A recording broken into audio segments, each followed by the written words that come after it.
यदि तपाई पनि काठमाडौँमा बस्नुहुन्छ भने केही दिन अगाडि तपाईको पनि बाहिर निस्किँदाखेरि आँखा पोल्ने र सास फेर्न गाह्रो हुने समस्या अवश्य पनि भएको होला पोल्युसनको कारण।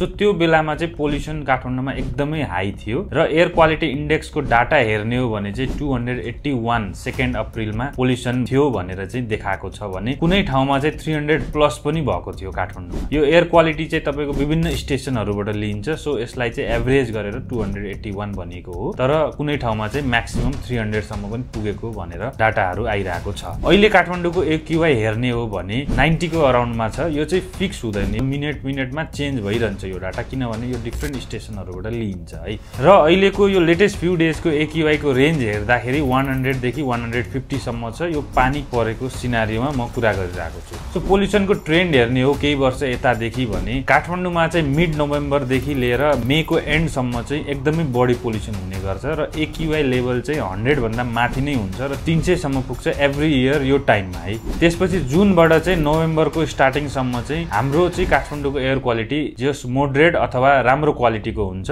जुन चाहिँ तपाईको अन्डर 100 नै हुन्छ AQI यसको चाहिँ, र कुनै कुनै टाइममा चाहिँ अन्डर 50 पनि हुन्छ, जुन भनेको चाहिँ धेरै राम्रो एयर क्वालिटी भनेर भनिन्छ। सो यो एयर क्वालिटीको प्रब्लम चाहिँ अहिलेको इयरमा मात्र नभएर यो चाहिँ एभ्री इयरको प्रब्लम हो काठमाडौँमा।